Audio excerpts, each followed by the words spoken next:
Warahmatullahi wabarakatuh. Waalaikumsalam warahmatullahi wabarakatuh. Perkenalkan semuanya, kami dari kelompok 5.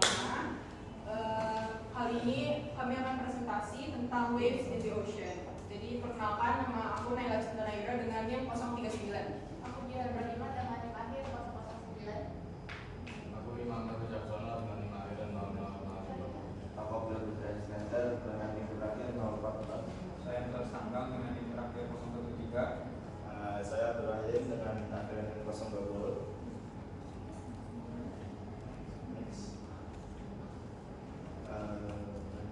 Nah, jadi yang pertama itu ada latihan gelombang. Gelombang laut adalah durasi atau naik turunnya permukaan laut yang terbentuk oleh angin, gempa atau gelombang lainnya. Nah, sifat-sifat gelombang laut meliputi tinggi gelombang. Tinggi gelombang itu panjang gelombang dan periode gelombang. Nah, itu dibedakan menjadi ada 7 diklasifikasikan. Yang pertama itu capillary wave. Dia periodenya 0,1 detik. Terus yang kedua ada itu 1 sampai 10 detik. Terus swell itu 10 sampai 30 detik dan 10 menit sampai 10 jam. Terus habis itu ada tsunami. Tsunami itu 10 sampai 60 menit. Terus pasang surut itu ada 12,4 sampai 24,8 jam. Terus yang terakhir ada eternal wave, menit ke jam.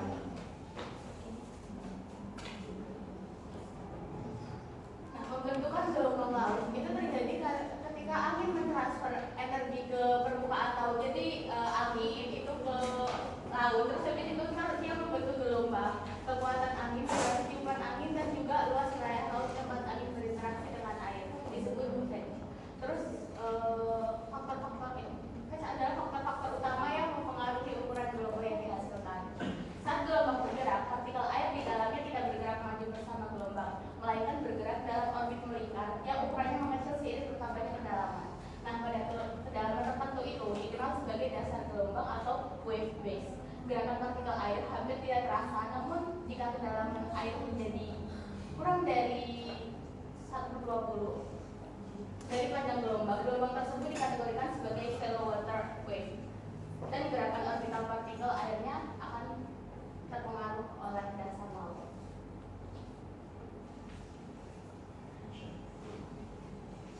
Jadi selanjutnya saya akan menjelaskan tentang wave motion. Nah, wave motion itu merupakan gelombang laut. Gelombang laut merupakan gelombang progresif yang merambat di permukaan air, di mana energi bergerak maju sedangkan massa air tidak ikut berpindah secara keseluruhan. Partikel air di bawah gelombang mengalami gerakan melingkar atau orbital yang semakin mengecil dengan bertambahnya kedalaman hingga mencapai titik yang disebut wave base, yaitu sekitar setengah panjang gelombang. Pada lapisan permukaan, lintasan partikel tidak sebetulnya tertutup karena adanya perpindahan rata-rata kecil ke arah lambat gelombang yang dikenal sebagai storm rush. Fenomena ini menunjukkan bahwa meskipun air tampak hanya beroscilasi, sebenarnya terdapat arus halus yang dapat menggerakkan material seperti sedimen, polutan, atau biota laut secara perlahan. Penelitian di Teluk Jakarta menunjukkan bahwa kecepatan hanya gelombang di permukaan laut berkisar antara 0,004 hingga 0,04 meter per second dan dipengaruhi oleh tinggi serta arah gelombang angin, yang menegaskan pentingnya pemahaman tentang dinamika gelombang dan gerakan partikel air untuk mendukung kegiatan kelautan serta mitigasi risiko di wilayah pesisir.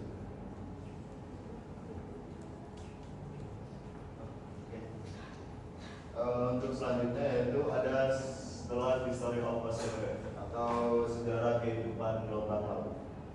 Yang pertama itu ada pertumbuhan gelombang di wilayah Feds. Sebelumnya kalian udah tahu nggak sih apa itu wilayah Feds? Wilayah Feds itu adalah wilayah yang atau area laut yang terkena oleh angin, tiupan angin, dan itu membangkitkan gelombang. Jadi wilayah Feds itu kan angin ini. Angin bergerak, ini lautnya. Ini phase itu angin yang terkena permukaan dan bisa dibilang jarak tempuh angin yang menggerakkan permukaan air, gitu. Bisa dibilangnya gitu. Nah, di sini energi angin berpindah dan berkumpul ke permukaan air, membuat gelombang yang tumbuh di kecepatan dan tiupan yang lumayan lama. Semakin kuat dan lama angin bertiup, semakin besar juga gelombang yang akan terbentuk. Jadi ketika angin yang besar dan durasinya lama, itu gelombangnya juga akan ikut terbentuk lama dan besar juga. Laut di wilayah Feds ini tampak tidak teratur akibat karena adanya intervensi gelombang, atau yang bisa diartikan sebagai pertemuan antara gelombang yang bisa memperkuat konstruktif atau melemahkan itu destruktif atau satu sama lain. Jadi gelombang terus tumbuh hingga mencapai ukuran maksimal sesuai dengan anginnya atau phase-nya yang tadi. Yang kedua ada gelombang di luar area pembangkit atau phase. Itu setelah meninggalkan wilayah phase atau wilayah yang terkena angin itu, gelombang tidak lagi menerima energi dari angin. Yang tadinya kan dimulai dari angin. Jadi di wilayah itu sudah tidak menerima energi dari angin. Jadi gelombang itu tidak lagi menerima energi dari angin, sehingga panjang dan periodenya dan kecepatannya itu stabil gitu, tetap tidak besar, tidak kecil, jadi rata gitu. Gelombang ini mulai terpisah berdasarkan kecepatannya dalam proses yang disebut dispersi, di mana gelombang panjang bergerak lebih cepat dan dari yang pendek, dan sehingga berakibat terbentuknya gelombang swell yang lebih teratur dan gerakannya lebih stabil atau lebih lembut. Gelombang panjang, gelombang panjang juga biasanya tiba-tiba tiba lebih dulu di daerah pesisir pantai, disusul yang lebih pendek. Penelitian ini menunjukkan bahwa jauh dari daerah pembangkit, gelombang swell dengan periode dan panjang besar mendominasi serta bergerak lebih stabil. Oke, kemudian gelombang di perairan datar. Di sini pada saat gelombang masuk perairan datar, dasar laut sangat mempengaruhi bentuk dan kecepatan gelombang tersebut. Gelombang akan lambat dan membelok mengikuti garis pantai. Proses ini disebut refraksi. Jenis gelombang yang muncul bisa berbeda-beda, seperti spilling, striking, surging ataupun crashing, tergantung kemiringan dasar laut tersebut. Kemudian ada yang keempat ada garis pantai saat tidak di pantai. Garis pantai bisa mengalami kerusakan besar. Angin kencang dan tekanan rendah dapat menyebabkan gelombang sangat tinggi yang disebut storm surge. Ya itu. Gelombang ini bisa menimbulkan banjir dan juga bangunan pesisir, bahkan menyebabkan korban jiwa. Contoh bencana seperti yang tadi di Texas pada tahun 1900 dan India tahun 1970. Dan di kota Charleston serta Florida yang hujan derasnya merusak dan menimbulkan kerugian besar. Kerusakan ini terjadi karena gelombang besar dari badai dan storm surge itu, dan bisa menimbulkan kerugian besar serta korban jiwa yang sangat banyak.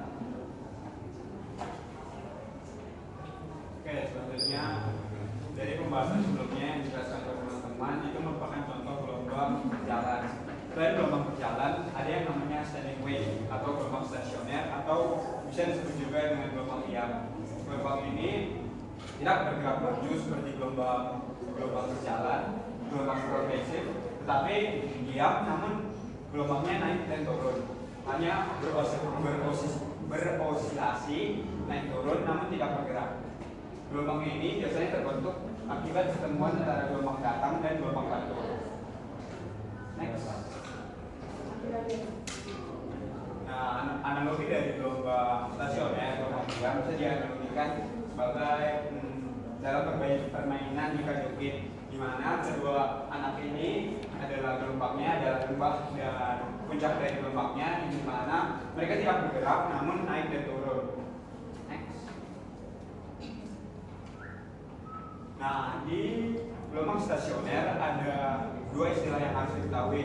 Yang pertama ada node dan antinode. Antinode itu titik diam di mana tidak ada terjadi perubahan tinggi gelombang sama sekali. Jika dianalogikan dalam itu kan jungkit. Node itu adalah titik pertengahan titik seimbang yang tidak bergerak. Lalu ada antinode. Antinode ini adalah titik di mana osilasi mencapai simpangan yang paling besar sehingga permukaan airnya naik dan turun secara maksimum. Atau jika dianalogikan dengan jungkit, kedua anak itu adalah antinode. Nah, ini gambar node dan antinode di dalam gelombang stasioner, di mana node itu titik yang di tengah yang diam, sedangkan antinode itu merupakan lembah dan puncak dari gelombangnya. Selanjutnya ada internal wave. Pokoknya intinya internal wave itu gelombang yang ada di bawah permukaan. Terus gelombang ini bergerak lebih lambat, tapi secara mengejutkan dapat mencapai ketinggian yang sangat besar dengan periode yang diukur dalam jam. Selanjutnya ada tsunami. Tsunami adalah serangkaian gelombang laut seismik yang berperiode panjang yang dihasilkan oleh pergeseran vertikal secara tiba-tiba pada dasar laut.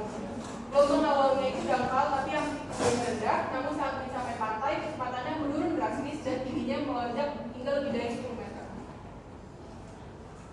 Kesimpulannya adalah gelombang adalah gangguan yang bergerak di sepanjang atau di bawah permukaan laut. Gelombang dijelaskan oleh tinggi gelombang, panjang gelombang, periode gelombang, dan kecepatan gelombang. Ini ada daftar pustaka yang perlu pakai.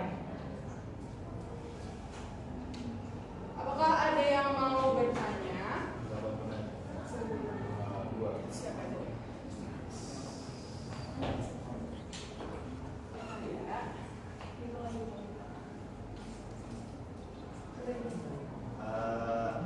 Apakah ada yang ingin bertanya? Kalau ada yang ingin bertanya, saya mulai dari dengan 1, 2, 3. Kalau nggak ada yang nanya kita tunjuk buat nanya. Siapa? Oh, boleh. Kita tunjuk Nina. Ina. Gimana cara mengukur periode gelombang yang akurat? Nih. 002. Nilai plus tuh. Ada lagi? Udah, itu aja.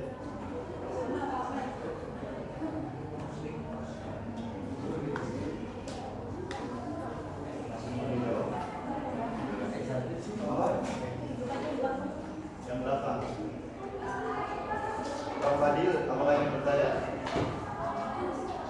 Oh, ayo, Cinta. Jadi perkenalkan kalau saya Ina Nuraini, saya dari tim 004. Jadi tadi kan saya lihat ada periode gelombang ya. Nah itu termasuk efektif apa belum? Kalau misalnya efektif, bisa dibuktikan nggak itu apa buktinya?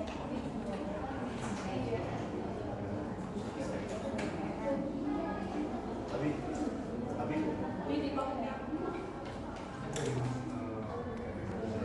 Izinkan kami untuk menjawab pertanyaan dari Intan dan dari Ina. Jadi pertanyaannya bagaimana cara mengukur gelombang secara akurat? Oke, pengukuran periode gelombang itu bisa menggunakan alat. Ada instrumen yang namanya wavebuoy atau waveguide system. Jadi alat ini bisa mengukur gelombang langsung secara akurat. Nah, pengukuran gelombang juga ternyata bisa menggunakan perhitungan matematis dengan rumus T sama dengan T per N, di mana T itu waktu total dibagi dengan N, yaitu jumlah gelombang yang terjadi. Apakah sudah menjawab? Belum diulangi ya? Selanjutnya ke pertanyaan kedua yang